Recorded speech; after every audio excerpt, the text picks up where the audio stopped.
Welcome back to the podcast, everyone. I'm your host, Tamara. Today we are discussing our June buddy read thriller title. If you would like to see this in video format without the ad breaks, you'll need to head on over to Patreon to sign up. Along with ad-free video podcast episodes, you'll gain access to after shows, reading vlogs, and other exclusive content. If you're not into Patreon and you happen to be listening on the Spreaker app, you too have access to the after shows and other exclusive content in audio only. If you prefer video, including reading vlogs, you should check out Patreon instead. Join me and my two co-hosts over on the Book Clubs app for even more book chats. Please subscribe and like the podcast wherever you're listening. If you'd like to reach out to me, you can find me everywhere at Shelf Addiction. Joining me today is feature co-host Classy from the Bookish Virtual Assistant. Welcome back, Classy. Hey, Tamara. Happy weekday. Yeah. Happy weekday to you. I'm not sure if we ever told them like when we record or whatever. I'm just like, happy weekday. Yeah, we record in the middle of the week. Fun times. Okay, tell everyone where they can find you online. You can find me at the Bookish Virtual Assistant on Facebook, X, and Instagram, and Classy Green on all those platforms as well. All right.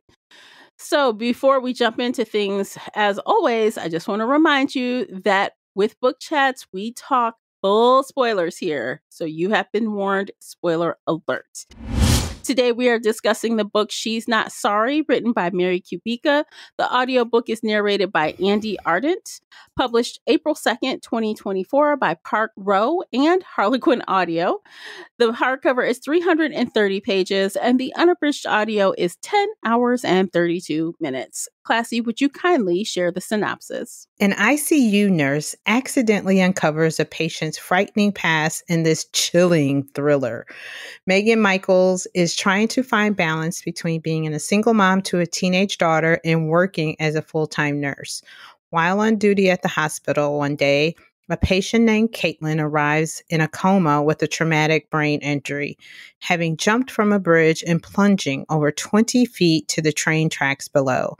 But when a witness comes forward with shocking details about the fall, it calls everything they know into question. Was Caitlin pushed? And if so, by whom and why? Megan has always tried to stay emotionally detached from her patients, but this time she mistakenly lets herself get too close until she's deeply entangled in Caitlin's and her family's lives.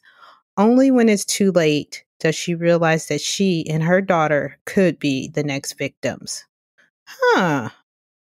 That's a little misleading. Mm-hmm. Indeed. Because I never really read the synopsis because we were just like, okay, well, let's try Miss Kubica. Okay, so let's do. What did you think when you finished She's Not Sorry?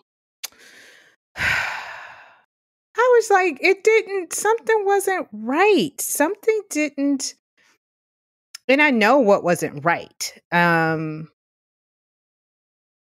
I felt like how did I feel? Oh gosh. Okay, high level. I didn't like it as much as I thought I was going to like it. Same.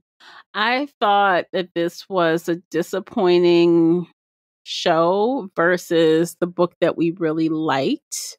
I thought, hey, she's back on the wagon. Yeah, this is going to be fabulous. And that's not what I got. I'm telling you, I feel like she nailed Local Woman Missing so well. And I'm not trying to be mean here, y'all. I'm really not. But she hasn't had a hit like that for me since The Good Girl. Yeah. So I've read several other books by her, but nothing hit since The Good Girl until Local Woman Missing. And there are a lot of books in between there. Yeah. And The Good Girl, what did I give The Good Girl? I gave it 4. Okay. I gave The Good Girl 5. And I gave Local Woman Missing a 4 as well. Me too. But yeah, I felt like the prologue drew me in immediately. But then part 1 was dragging ass. You know, it was just like, what the hell is going on? And I get that she is a local Illinoisan. Yep. She knows the Chicago area very well, and it was very obvious in this book because I Mhm. felt like she gave us a fucking map of the city Mhm. in part one.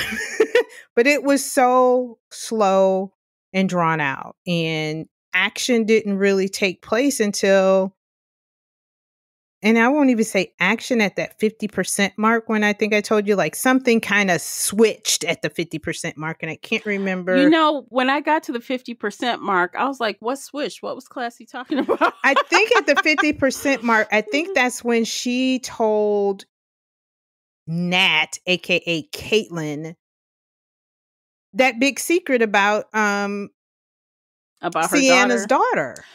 So you know what? Let me tell you, girl, the minute that came out her mouth, I said, why would you tell her that? And I'm like, who in their right mind? Why you haven't seen this woman, quote unquote, in 20 years or whatever. Yeah, because she's 40, which high school, I think. Mm-hmm. Yeah, so that's got to be at least 20 something years. What in your right mind thinks that was a good idea? Like, yeah, she's having her quote unquote drama now, but that doesn't mean you gotta tell her some deep dark secret. I would have made some shit up. I would have No, because never. here's the thing: if you are going to do apples to apples, and she's going through a traumatic situation in her marriage, okay, granted, they're divorce. Let's just talk about freaking divorce. You are telling this woman that your husband is not the father of your child. She is not your best friend who you've known No. for years. This is not confessional. You could have just said, you know what, Ben and I had, I think that was her husband. Ben and I had some rough patches, Mm-hmm. but to tell a woman, like you said, that you haven't talked to in over 20 years, Mm-hmm. that you know for a fact, not You I don't think. look, that is the secret you take to your grave. You don't tell anyone that. I don't care if they on their deathbed. You don't tell anyone that. Until And I Maury couldn't. Povich shows up. That was the dumbest thing that character did in this whole book. I could not understand. No. And I said, now she's got something on you. That's what I thought immediately. Yep. And I'm just like, and her comment was, "Oh, that's so nice that you shared that with me." I could not believe. I'm like, you are a dumb one. I'm like, is she smoking crack? Like, did we Something. miss? Is she like one of Look. them nurses that likes to take the patient's meds? So Megan was dumb as rocks for most of this book. And she A box of rocks, not just a rock, a box. And you know, the funny thing is, so there were several twists, right? The twists were there. I guessed I was not surprised by some of them. I guessed one of them, and the others, I don't think anything had my jaw on the ground. Nothing. It So was she just like, tried. oh, Yeah. but it wasn't like, oh, Let's talk about some of the twists. yes, let's do Okay. that. I did not write them down, so they're probably out of order. So the twist when we found out that old girl was Caitlin was the friend. What was the friend's name? What was she calling her? Nat. When she was chasing Nat after she saw her and she chased her down, like, give me my ring. I said, oh my fucking God.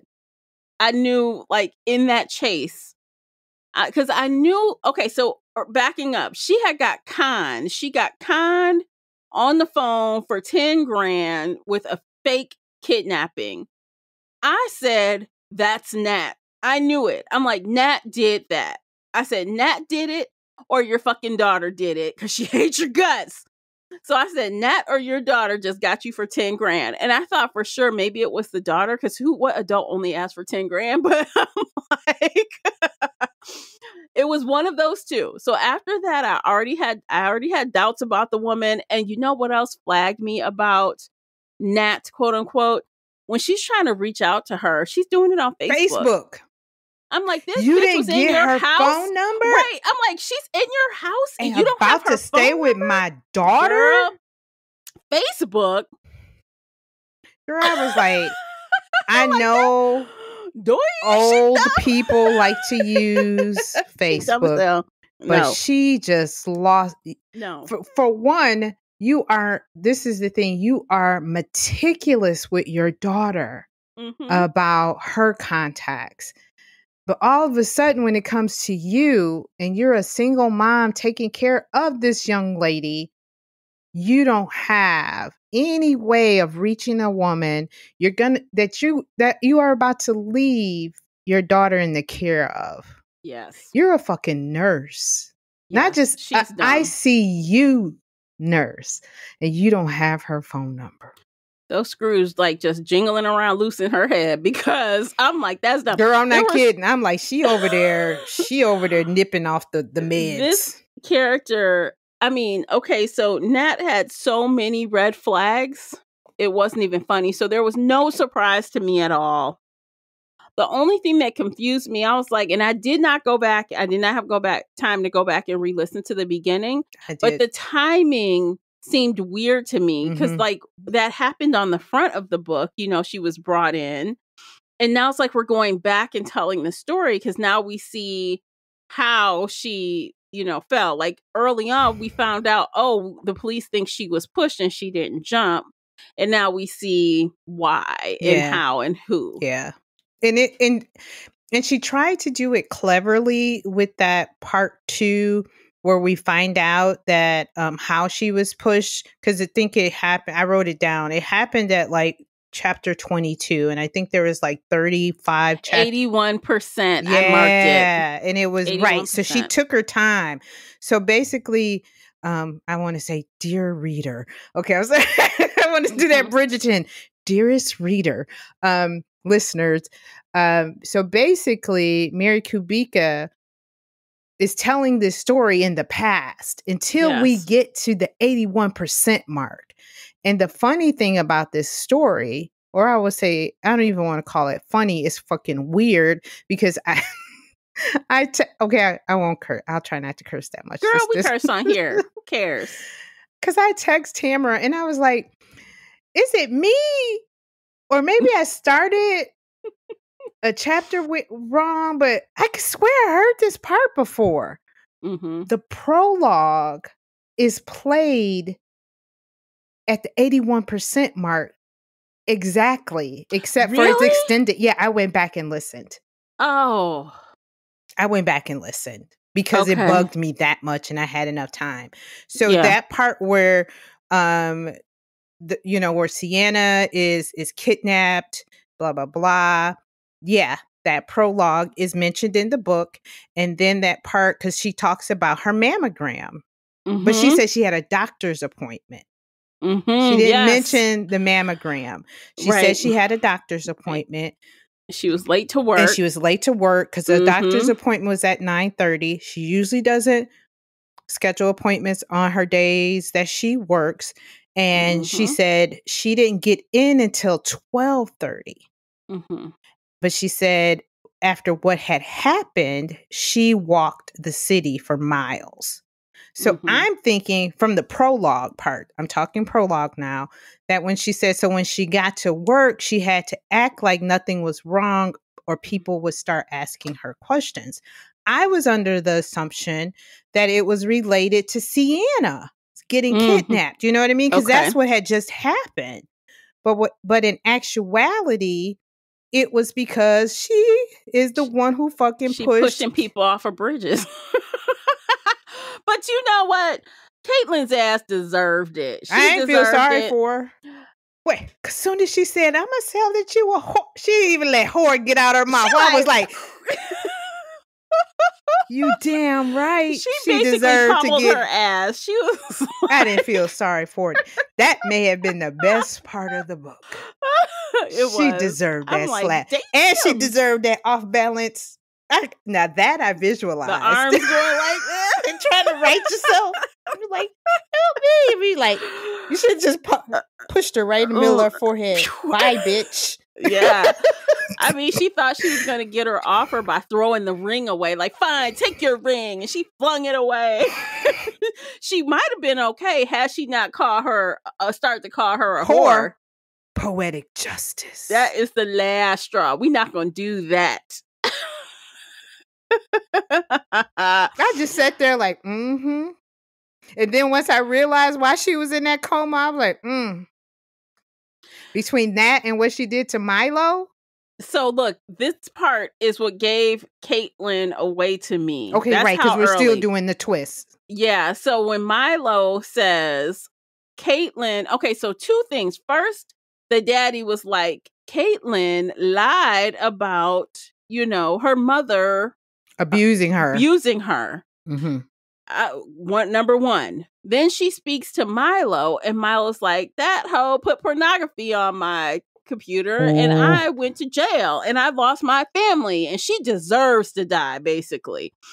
And after that conversation, she says, and we don't know much else about Nat yet or Caitlin yet, but she says after that, when she walks away from Milo, she says, you know what? That doesn't surprise me after everything I've learned about her. And I'm like, well, what all did you learn about her at that time? Exactly. Because you only know from her dad and Milo, basically. Yeah. And so maybe the brother, I think the brother kind of just said, I only came from my parents. But right. but that was very minimal to know her character. Is not ruining someone's life. No. Like that. So I'm like, well, the author kind of showed her hand right there. I'm like, okay. So we know Caitlin is dirty. And then you add up the fact that Nat's ass is acting, she is a ghost. Yeah, who just shows up with a damn bag. This is the other thing that I knew too. Like, the city of Chicago is huge. We never knew exactly where her friend lived. Like, we knew the Hyde Park area as far as like her dad worked in that area or lived in that area. But wherever, what's her name? Megan lived. I don't think she didn't live in the fancier part of Chicago, like where that Hyde Park area is. And all of a sudden, Nat is walking down the street with a bag. And you just happen to see her? She played her so bad. Like a fiddle. She a con artist, like a walking, talking con artist. And like a fiddle. So, and she looks so great. That's what she said about Nat. Yeah, she's fucking 8 years younger than you, for one. Yes. And she grew out her hair. And I mean, I know people do change, but I'm like, they must have looked pretty similar. They had to have, because I'm like, is your memory that bad? Yeah. If I played a sport on a team with someone and they didn't look like what I thought they would look like. I mean, to be fair, yes, Nat threw out some names. Hey, have you talked to, she had the information. Right. To kind of sell it.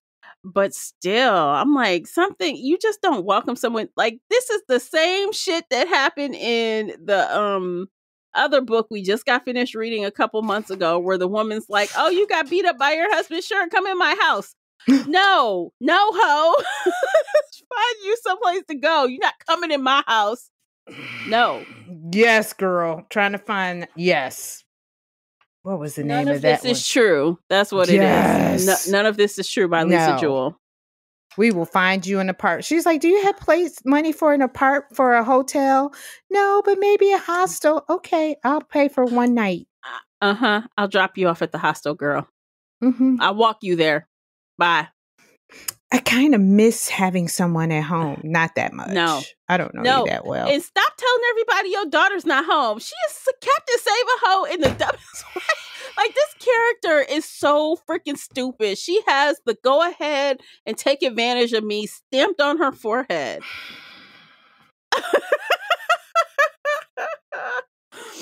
I can't. Gullible as fuck. Yeah.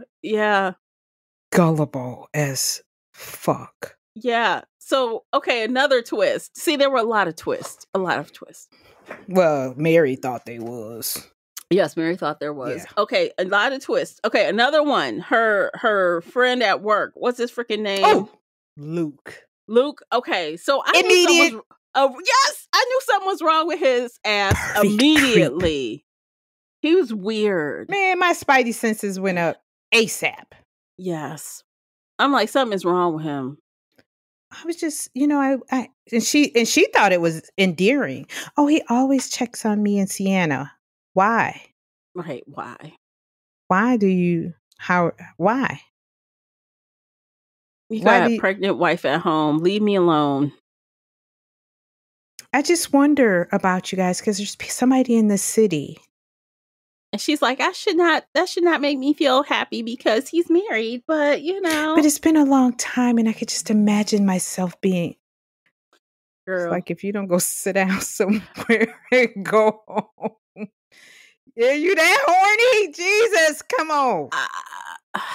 She is that horny, apparently. Yeah, he gave me, and there was just some other little things, like he always was in the cut listening to the gossip. Want to know why? Because he's trying to see what you guys know about the creeper that's attacking women. And then that other part, when she was walking home after the meeting with Nat and somebody is walking up on her and she can hear the footsteps and it's him. Yeah, because he was about to attack you, but he realized, oh shit, it's my neighbor, it's my coworker. That's what I thought. Yes, that she was going to be a victim, but he realized, oh wrong person. What did you think? Well, I didn't think she was going to be a victim right then. I didn't, but I knew she was going to be a victim in some way. I just didn't know. I didn't think it was going to happen then. But I knew that he was, when that happened, I knew he was, right. Later on, I realized that. But when that happened, I realized he was the rapist. Like, why are you running up on her? Yeah. Like, why are you out here? What are you doing? Well, because she said even like, I mean, as women, we know when we start hearing, we're walking and all of a sudden your steps are quick stepping. And then I step over and I step over to the side so you can move, but you're not. That I know that you are on you are about to attack, or you are on, your motive is not because you're in a hurry. Right.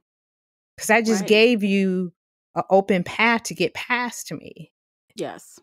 So yeah, at that moment I didn't think that, but later on afterwards, but I knew, I was like, oh God, he's the fucking rapist. And you know what else I knew immediately? So while they're sitting down and drinking the wine, so he invites her out for wine because my wife is being mean to me, blah, blah, blah. He lures her out. I'm like, okay, why are you going to okay. Right. So, and she's sitting there. I'm like, you better not tell your business to one more person. I swear to God, I thought that character was going to spill her guts again, but she didn't. Yeah. And then as soon as that phone rang, I said, that's his wife. You're not going to answer the phone. And she shows him the phone. I said, why are you showing him the phone? What is wrong with you? Why are you showing him the number on the phone? Who is it? None of your business. Right. What are you in my business for, dude? I don't even know it. She is so dumb. In that moment, before the minute he got up and left, yeah, I said, he's going for your daughter. Before she even answered the phone, I said, he is going for her because your ass is sitting right here with a new glass of wine. You's a dumb one. I cannot. She's so stupid. Yeah, and he knew that was his wife calling. Because you showed him the number. He recognized the number and he was like, the gig is up. He said, time to go. Yep. He's going to get up and leave and go get. Yeah. That is, I think, my part of my issue with these quote unquote twists is that the character of Megan was so ridiculously stupid that the twists weren't even twist. It's like if you were any fucking dumber. You walked into those. Yeah. Yeah. Yeah. The only time she was smart was slapping the taste out of Caitlin's mouth. That was about the smartest, that she got. But yeah, it was yeah, but the twists weren't No. like so spectacular that it was jaw dropping. But like once I got there, I was like, oh, okay, so something's about to happen. And that's Yeah. when I had told you, like, ooh, about the 72% mark, things change. Yeah. And it did, but it didn't like change to the point where it was just like, yeah, like I was on the edge of my seat. And I think too, because it took you that freaking long to get to the good part. And it wasn't even that great. Yes. In the end, I won't even go that far because we have just so much to talk about. But I think too that just the near fact that you told this story in the past and then you kind of switched it on us and you were telling it in the present. And I was just kind of like, is it me? And I told you, I said, maybe I missed something, but I did not. You did not. No, she switched it to the present on us after we learned that she was the one who pushed Caitlin off the bridge. Yeah. And I won't even say she pushed her. No. Well, she did technically push her, but it was kind of an accident. It wasn't like it wasn't malice, right? She didn't say, I'm going to push this hoe off the bridge. It was like a tussle that kind of turned, and then just before you knew it, the girl was over the bridge. Like, how dare you? Now you from the city, how dare you stand on the edge and talk shit? Yeah. Like, what is wrong with you? But I mean, I don't know. I guess okay, so after that, after the guy told her, after whatever his face was, said, she is better off dead. Like, he basically threatened her to kill her. Milo. So after that, I said, she gonna kill her. I kind of felt like immediately she was gonna kill her. Yeah, because she even mentioned it. She's like, if I didn't know any better, I think he wants me to kill her. Yeah, like all she needed was the permission, I guess. Yeah. Like, she doesn't deserve to die. I mean, to live. And I mean, he knew she had the means. You're a nurse. It's so easy to do. And I have to say, though, now I know in book club, we will talk about this because we have 2 doctors in our book club. I know, I cannot wait. And I feel like they will have some thoughts on how she went about murdering her. And if the likelihood of her getting away with that in the real world. Yeah, because even though she said she accidentally, she gave her the wrong shot, I'm thinking in an investigation, she shot her more than once. So, like, they would see pinpricks. You would think they would I mean, can you give her a shot without removing the pin? Can you give her more than one without removing the pin? No, I think no, because you would have to shoot her once, take it out, and then shoot her again. Or did she like inject her? See, I thought it was an auto eject or something because they weren't talking about pulling up a vial. It was just a pin that she was carrying. So can she just go click, click, click? I don't know. I thought she said she did one in the arm and one near the. I don't know. But like we said, in book club, they will. And I think Nikki listens. So Nikki, if you're listening, take note. But I thought she poked her more than once. Because I thought I heard her say she overdosed her. So maybe. But I thought, like, with those pins, one click is a dose, I thought. It is. But she overdosed her because she said, like, she went through the theory of how much it might take because different people respond to it differently. So she wanted to make sure that there was no way she could be saved from it. Right. And so she did like a decimal more, like a 0.5 more or something like that. Okay. So yeah. So I'm not sure. I was under the assumption that she poked her twice. But maybe she didn't. Like you said, maybe it was more, the double click had more insulin in it or not. But yeah, I'd be curious too. She was even saying something about how Caitlyn was like, she felt like she was trying to move away from her. She was trying to hold her arm. Yeah. So can you imagine Caitlyn's laying there and she can't say anything. And she's like, this bitch trying to kill me. I know she's all there. She was all there. Yeah, because she was coming around. Yeah.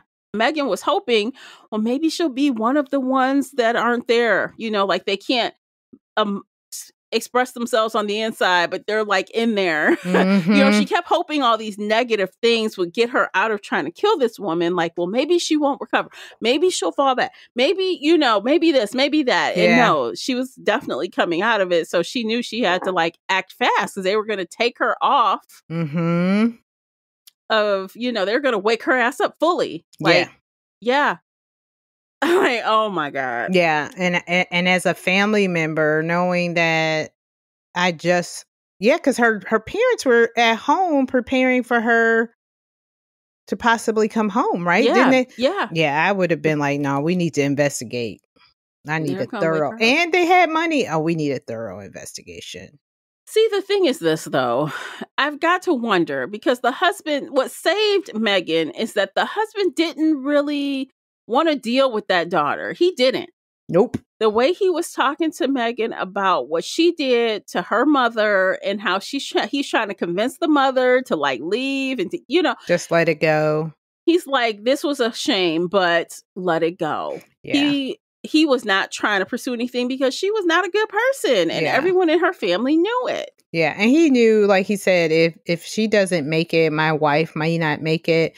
But he was at the point too that I think like you were saying that, hey, we'll just take our chances. You know, I'll try and save my wife, but Caitlyn is a lost cause. She's caused us enough heartache, and headaches, and apparently, I mean, she had a very troubled past. So, I don't think the father, and I think that probably helped solidify her decision as well. Like, I don't think too many people gonna miss her. Yeah, let's just take care of this now. Like, it's not worth it. Okay, so let's take a quick break. You guys, by listening to these commercials, you are supporting the podcast. While you are listening to the break, please check out the book review journal available on Amazon. The link is in the show notes, and we'll be right back. Today's episode is brought to you by the Shelf Addiction merch store. Check out all the bookish t-shirts, notebooks, mugs, and more. Don't miss out on these original designs, perfect for any book nerd. Support the podcast and visit shelfaddiction.com/merch and pick up your next favorite bookish item. Okay, welcome back. I feel like Megan didn't have a choice but to kill her if she wanted to, like she said, go home to her daughter. So I think that was the most intelligent thing she said. You know, she's like, this has to happen. And I think she obviously, according to the way that Kubica wrote it, that was the smartest thing that she did. I guess she knew her job at least because she got away with it. Yeah, because she knew she had to confess. Or you know, fess up basically and admit her wrong, and not lie about it, and you know she'll get a little slap on her wrist, but you know, stick to her story, you know.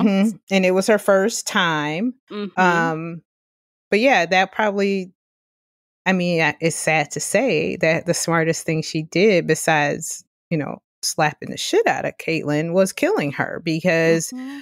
She just had too much on her between that, stealing the money. The stealing the money really wasn't as big as that big secret. Well, back up, Classy. The two big secrets. The secret of she pushed her and that she could go to jail. That was the big thing. Pushing her and she could go to jail for attempted murder or whatever they were going to charge her with. The secret about the parent thing. That was big. I mean, it was big, daughter, but it was, and she could have, but yeah, I don't think she'd have lost her daughter, but yeah. I mean, she almost did. I mean, the girl was acting wild. Yeah, she was She was wilding out. calling her a bitch and sending her like anonymous notes in the mailbox calling her a bitch. She was having a little boyfriend write her a mean, I know what you did last summer type note. Like, what the hell? I was like, she child. locking her mother in the basement in the dark. Like, oh my gosh. But she's you know psycho. what? That seemed a little awkward to me with the basement thing. Because had she, I don't think. But again, Mary Kubica told this story awkwardly. I don't believe she had met up with Caitlin by then when she got locked in the basement. You know what I mean? Because I don't know. What? I can't remember, but I don't. No, okay. So I think, this is what I remember, and I could be wrong, but I think that whole day she came home expecting for Nat to be there with her daughter, but instead her daughter was there with headphones on doing work. And she said, "Oh, I need photos." Okay, you're right. I think so. I believe. And then she's like, "Okay, I'll go get them." Mm-hmm. So that was right after she had found out. Yes. Right after. Okay. And I think at that point, that wasn't after the Dear Hansen concert, was it? Yes, it was. Okay. So then if that was the case, then Caitlin probably had already told her, your mom's a trick. Your mom's a thought. Well, at that point, when she got home, she knew she saw Caitlin, her daddy's girlfriend. Yes. And not her. Yeah, because she did mention that. Because she was like, Dad has a girlfriend. Mm-hmm. Yeah. Mm-hmm. Yep. Okay. Yep. I mean, I can't believe she just didn't even confront her mother the minute she walked in. Instead, she goes and gets her ass locked in the basement. Like, what kind of child thinks, teenager says, let me just lock my mom in this basement and who knows when she'll get out? That's really vindictive. Mm-hmm. Yeah.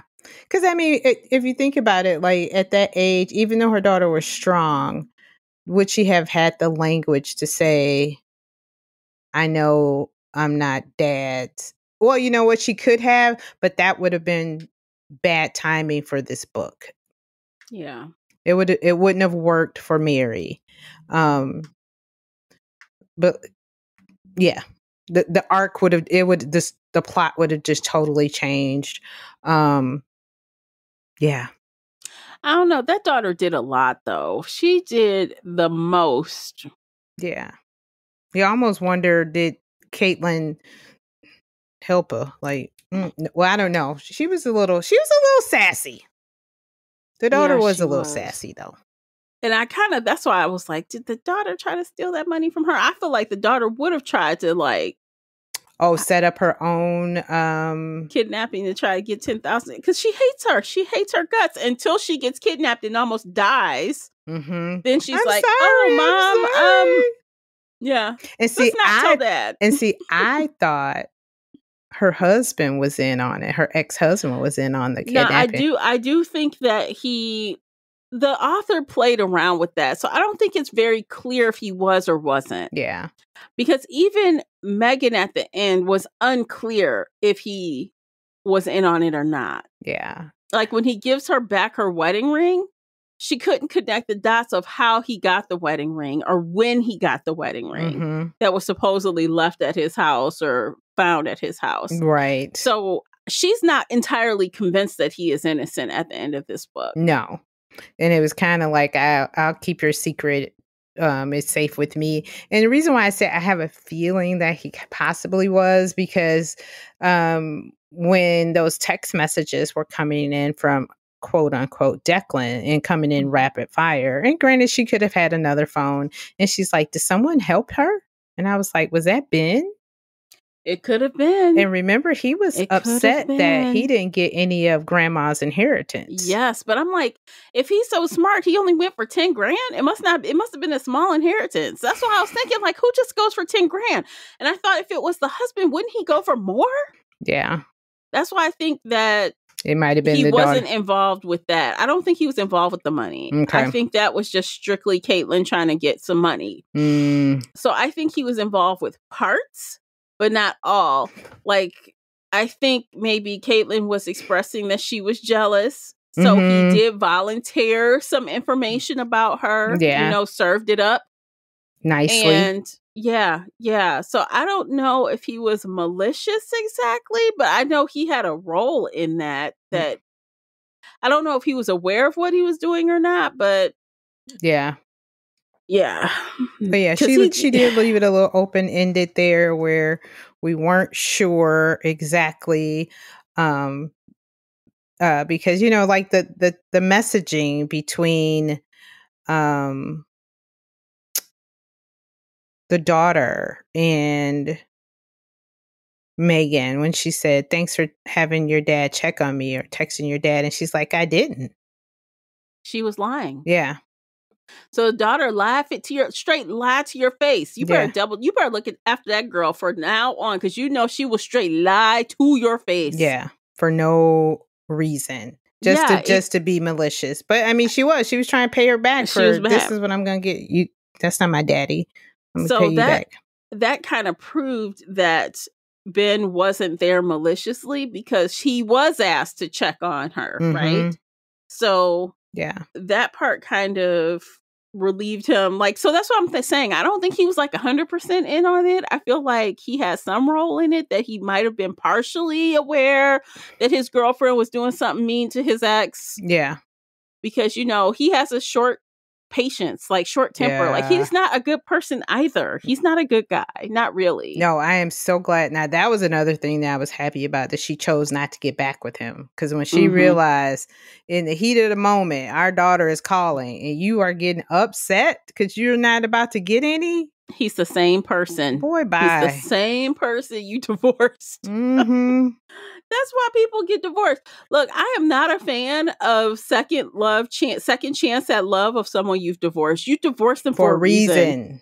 It's never going to be what you think it was. Mm-mm. It never works out. No. Yeah. But I yeah. don't know. Yeah. But I did at one point, I'm like, maybe Ben is involved. And then when you say that too about Sienna and the fake kidnapping, I mean, these kids are so smart with Mhm. technology like that. She could have done it, Mm-hmm. Yeah. but I she mean, didn't. 10 It was, grand, she might have paid off the little boy. "You write my mom these letters. We'll split the money." 10 grand is a teenage amount of money to ask for. What full grown adult asks for 10 grand? I don't know. That's not going to get you very far for all of the crimes you're committing. The 10 grand Yeah. may not be worth it. Yeah. But yeah, I mean, it was just a lot of little things that didn't wrap up well at the end of this story. Like, like even Luke's storyline. Like, what was his arc for? Like, what was the It whole was purpose? pointless. It was. And I mean, I don't know if she was trying to do the little red herring thing, but at the end, in the way it ended, I was just like, I could have did without him. I think I she could have think, used some that that that storyline or that extra wordage to wrap this shit up better. honestly, that could have been a story on its own, like a serial killer husband that, Mm-hmm. because I read that story before. I read it before, where, the husband turns out to be a serial killer and the wife had no clue. Yeah, I and read that. it's the regular degular guy who lives I mean, look at the architect in New York that's, they uncovered, I can't remember the big case out there. Is it he's an architect and he was going on all these dates and was killing these women and burying them near the beach or something? Is that the one? You know what I'm talking about? Yeah. Wasn't that It was, they discovered him. the nicest couple? Was that? No, not that. Oh, Nope, no, I'm nope, nope. talking It real was. life. I'm talking real life. Oh, no, The I don't know nicest it then. couple. No, I'm Oh, thinking of a different something name. marriage. No? It's so long ago. It was kind of like that. He was killing people. Yeah, she didn't Something. know. Yeah. Yeah. Yeah. But no, I was just saying in No. real life, you have these people who are just the next door neighbor, regular job, goes to work every day, says hello to the neighbors, helps them with blah, blah, blah. And he's out here Yeah. killing women. Wow. Yeah. But no, yeah. See, But I yeah. think coming back to like this book, I think the biggest problem was that it took so long for things to start getting traction, like almost 75% of the book, Mm-hmm. that it was hard to tell what exactly the Where is it story going? was. Yeah, where she's going with this. And that's too long to make us wait to figure out what this was. I mean, it was a lot of things happening, a lot of things, a lot of, drama, but there was like no suspense, no thriller. It was like just a bunch of things. And then it just took forever to get to the point. It was a yawn fest. It was. And if I wasn't doing this for the podcast, I'm not sure if I was doing this on my own, I might have DNF'd it because it took a long time and that's way too long. Me, I don't 50%. That's the sweet spot. 50 or 55%. Yeah. Give me something. Yeah. And I was excited because of the prologue. And I was like, ooh, okay. But like you were saying, if it wasn't for podcasts, it was just like, okay. And I listened to this. Like when I told you that part, I had started listening to this. I was going to an event in Chicago. So I started listening. And at one point, it had lulled me to a point where, like when you're driving, you can almost, when you're driving at a decent pace and just is constant and nothing's changing, I get hypnotized. And it's to a point where I was like, I need to listen to some music because now, and that's how I felt with this book. And I wind up turning it off and listening to music. And then I was like, okay, so after the event, I'll listen again. Cause now, my body's a little. And that's when it got to that part. And that's when I had texted you. And I was like, okay, so things change a little bit. But yeah, that is a long ass time for you. Because I was like, okay, she's laying the groundwork. It's a lot of groundwork. The groundwork that she laid still didn't wrap up. Like even Luke's story, even if she would have made Luke like the person pretending to kidnap Sienna, because he knew her damn schedule just like everybody else. And maybe Caitlin knew about it or, but none of that tied up. Honestly, I think Luke is not the only, that was one of the reasons why she got away with it. The timing of Luke. Can you imagine that hospital? They're like, oh my God, one of our nurses is a fucking serial killer. Let's push this other shit through. Yeah. We got to deal with this drama. Like even when she came back to work. A PR mess. A PR mess. And even all of her coworkers, they weren't even talking about her ass. They like, Luke, when she got back to work. Yeah. How Sienna Luke? Yeah. But he was, yeah. But it was just too many little subplots and they did not wrap up good for me. And yeah, it just became. She was doing too many things. Yeah. And that's that thing we mentioned too. Like, I know she's good for she'll like give us one little, like she'll dangle one, like, I'll give you guys that one, but I'm going to catch you with this one. And it didn't work. It didn't work. She has squirrel problems in this book. She's like, squirrel, this way, that way, this way. I don't know what I want to do. It's all over the place. Yeah. And that's the problem. It's too much. It was too much. We needed a lot. We needed to be focused, more honed in. Like figuring out, I don't know. It was just too many things and it took too long to start revealing the things and making it feel like it was worth the time investment. Yeah. 10 hours. Yeah. I listened to that on like 1.7. I was like, let me get through this like quickly. Yeah. That was a lot of time that I can't get back. Well, I never can get anything back with books or reading anyway, but still it was just, like you said, if it wasn't for a podcast, I don't know if I would have finished it either. Yeah, that's disappointing. Because like I said, coming off of the last book I read from her that I really, really liked. So I feel like, unfortunately for me, Kubica has become a hit or miss type of author for me. And I'm not sure what it would take for me to jump on the bandwagon to do another one of hers for the podcast, because it's just the swings are so vast. The pendulum swings back and forth so extremely on her books. I don't know. And even like the ratings are still like what, a 3.83?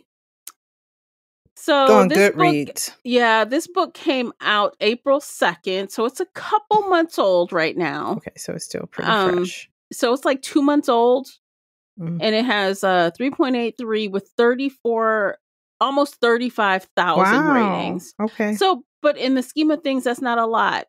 Yeah, It's for not 2 a months. lot. When we look at local woman missing, 450,000 ratings. But that was how many years ago? I know that was in 21, so Yeah. that was 4 years ago. But that was her most read book. Like if you stack all of her books, Mhm. on that page, that was her most read book. Period. Okay.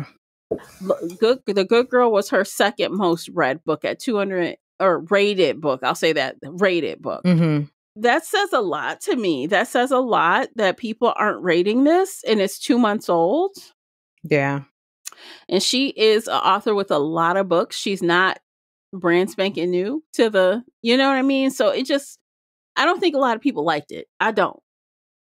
Yeah, and the average rating. Yeah. Says what? She has less than 1, 2, 3, 4, 5, 6, 7, 8, 9, 10, 11. So it looks like she has 11 books possibly under her belt. Mm-hmm. But I think too, because of her name, and that she's had, the Netflix movie made out of one of her books, that she kind of can get some of these. What was the Netflix movie of her book? What was it? Wasn't it The Good Girl? They did that? That's not her? I didn't know they did a movie called The Good Girl. Maybe it's not her. Maybe I'm confusing her with somebody else. Who was the one with Mila? Who? Mila Kuwana. Come on, Classy. What's the lady? Oh, Luckiest Girl Alive? I'm confusing the two. That's Jessica Knoll. I'm confusing the two. Okay, yeah. Confusing the two. But okay. All right, then. That's it. I've just confused the two. Okay, so let's see. There's an article here that came out in 2019 that Netflix made a film deal for The Other Misses. The Other Misses. But obviously that was in 2019. It must be dead, right? I don't see anything else. Yeah. So it's either dead or they're still trying to flesh it out or something. I haven't heard a thing. And I did not read The Other Misses, so. Yeah, neither did I. Like I said, I only read The Good Girl and Local Woman Missing, and then this one. So 3 books.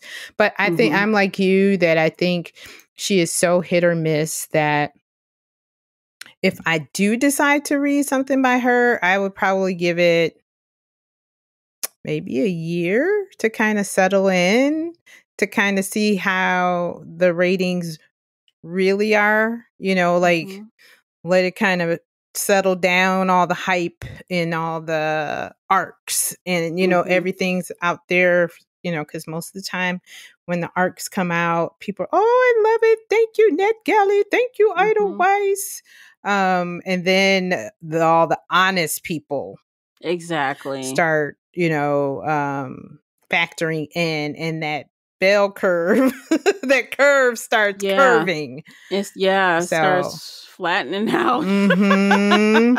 Because once the normal people who pay for it get their hands on it, they're more honest. Yeah, because that's what they do. They give you the arc to get that immediate hype, so people can buy, and then the honest reviews start coming out. So I think, like you said, if another one comes out, I will definitely wait, or she just won't get another read from me. I feel like if I were to try her again, it would have to be on my own. And then if I loved it, and let's say I read it and you hadn't, I'd propose it if I read it and loved it. Okay. But I wouldn't just blindly pick her again for the podcast. Yeah. I mean, hey, we tried. That's kind of like with, another author of ours that we were like, it's been a couple that we got that we're just like, we're good. Yeah. Like, what's going on? So, but I thought the narrator did okay, though. Did you like the narrator? I liked her. Yeah, I did like the narrator. I think she did a great job with all the voices. I could tell the difference. I felt like she did a great job with the male voices. Even the daughter. Wait, did the daughter have a voice, or did she just say in second person? I can't remember. I think that's what it was. I don't think she was ever in the I think it was just seat. more sassy. The mother talk, because she was the main voice. But yeah, I enjoyed her. I had no issues at all with her voice, her narration. Yeah, I agree. The narrator was solid.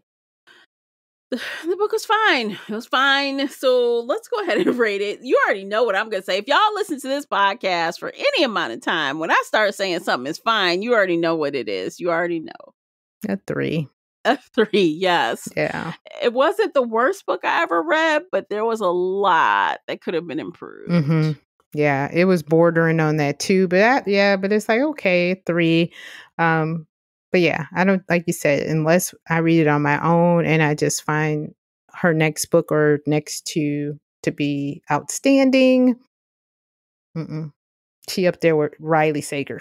Look, it's definitely going to be a book that I'm going to listen to for free on Spotify, or it better be included on Everrand. I'm not buying an Audible credit. No, not at all. It's going to have to be a free place for me to partake. Thank you. I'm going to do it.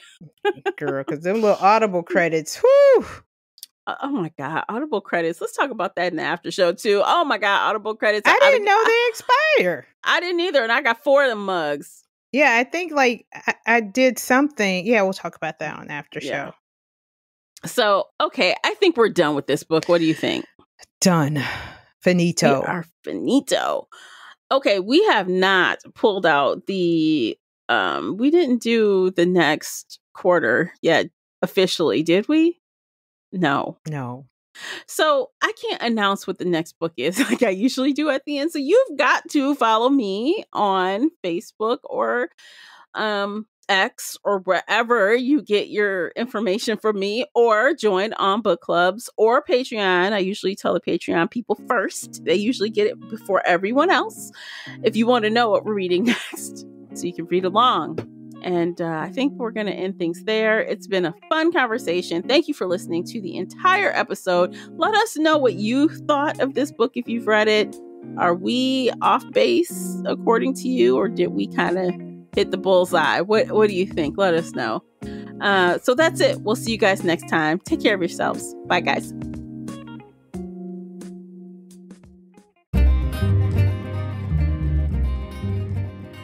Did you enjoy today's episode? If so, please head over to Apple Podcast or Spotify and leave a positive 5-star review.